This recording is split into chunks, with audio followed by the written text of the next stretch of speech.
Ikigo Teen Challenge caje nk'inyishu ku bavyeyi bafise ugwaruka rwasinzikajwe n'ibiyayuramutwe. Ico kigo catanguye mu mwaka wa 2016 gitangujwe na Pasteur Ciza Alexis, aho mwihangiro yihaye agomba ko ugwaruka rwo mu Burundi govavanura n'ibiyayuramutwe. Vuba ngo agiye kugurura ikindi kigo cakira abigeme n'abakenyezi, hambavu ikigo cakira abahungu n'abagabo. Bamwe mu ngwaruka baciye muri ico kigo n'abakiri muri ico kigo barashinga intahe bashima uko bafashijwe n'ico kigo. Umwe ni Irambona Dani Jersey yari yahevye amashure ageze muri kaminuza kubw'ivyo biyayuramutwe, aho yanwa urumogi na booster. Aratubwira ingene yabivuyemo n'ingene yabaye muri ico kigo, agaheza akavayo ari ku rutonde.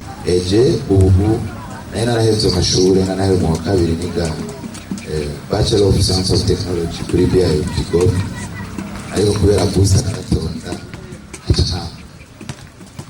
amara umwanya mw'ishure nkumva biransa nkanga gusigira kuko muca ntakurondera kugira sobe mitsi ure naso na formation nakurikirana sura kw'ishure, kandi ndabishima Imana kuko ishure ryambuye mu mutwe no mu mengo ubuzima bwanje no kunywa booster no kuyitangaza hama ivyo birangira uko nyene. Hariho n'abandi turi kumwe bavuyeho bazima tuzi nk'abagranfere muri quartier ba difficile basigaye yitwa facile Imana yaramworohereye isashimwe. Rero sindandira Teen Challenge yaramfashije, sininya gushima intara Teen Challenge yaramfashije kandi biramfasha kuko igihe bigaruka ukumva umengo hari utuntu tumwe tutaheze umengo yabishatse, ariko wibutse inyigisho n'imwe bagiye baraguha dusubira mu menyo. Narangije ariko natumira umwe wese mwumva yuko afise ikibazo c'ikiyayuramutwe, yarabonye yuko yabuze nyene avyivana mu bwiwe kuko hari ababiva mu bwiwe bakatika ngo bigahera, mugabo n'abandi bisaba yuko ubanza kuja ahantu hanyuma ugatekana hanyuma bakagufasha babishoboye. Ntuze witinye uzwegera abarezi, haba ufise uburyo canke udafise uburyo mubanze muyage bashobora kukwakira ata buryo ufise, kuko hari amakontribution dutanga kugira dushobore kubaho, hari imfungurwa batugaburira, uburaro no kudufata neza nyene mu bitandukanye. Uregera ikigo bakubaze bakwakire hanyuma wumve kuko uzohabonera umugisha. Uwundi nawe ni Hassan alias Difficile, nawe nyene yari yarasinzikajwe n'ivyo biyayuramutwe, akaba ari mu kurangiza ivyigwa vy'amezi 12 muri ico kigo. Aremeza ko yahindutse amaze gushika muri ico kigo kandi arabishima.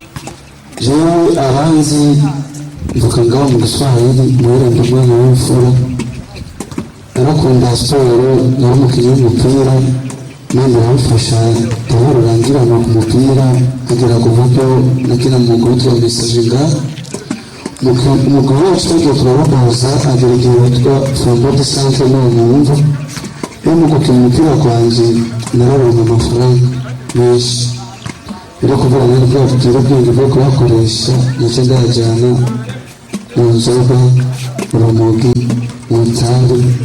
Haragera igihe nisanga ndi muri booster, ndatangira kubura imbere zo gukina umupira mutera basimutuna kandi kinongora kugira ingeso mbi kubera kwa kuntu nari menyere gukora ku mayira ngenda yahura nacisangura kwibintu vyo muhira sandatura ibintu vy'abatuvuka.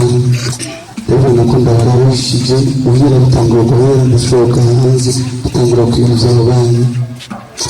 Jijene ndabona ko ubuzima bwanjye bwose bwari bwaje mu gasho uwo munsi ndatora ikintu cy'umuntu baramfata ndafungwa. Rero agera igihe nza ndaca muri quartier aho nshaka gusubira mu musuku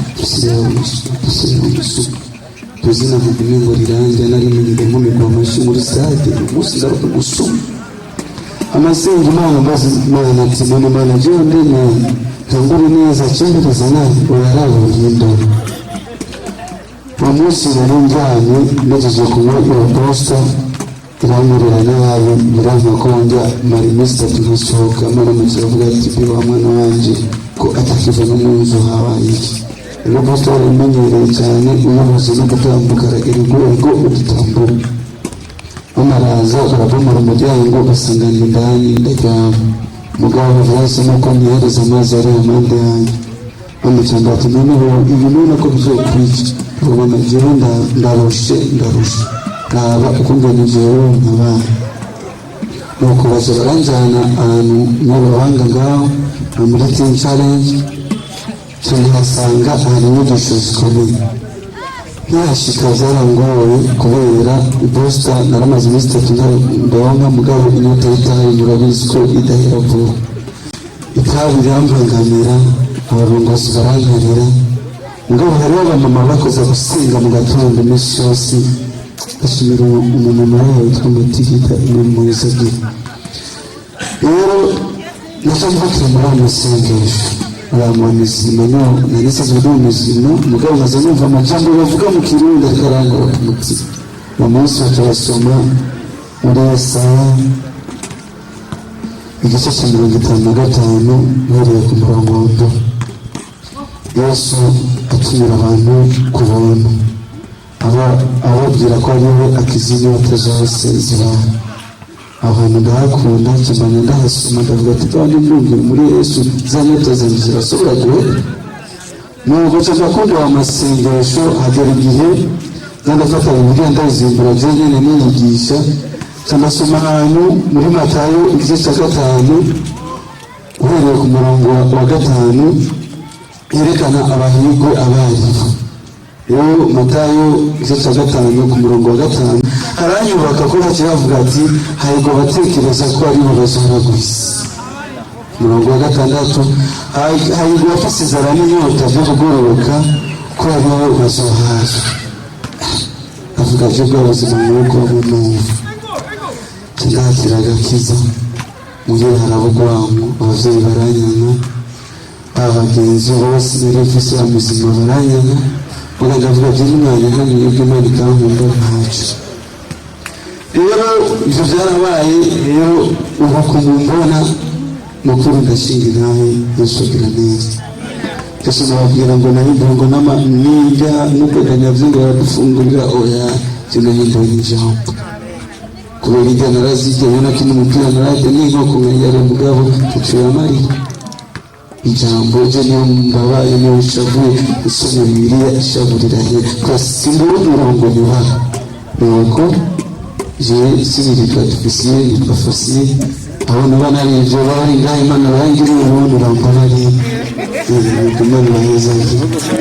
Pastor Ciza Alex arongoye Teen Challenge amenyesha ko kubifuza kugendera ico kigo cyane kubitura urugi guguruye. Bazokenera kuza kudutemberera bazoza kugira ngo tubereke inyigisho tubigisha kuko turafise ibitabo 14 bidufasha kwigisha runo rwaruka.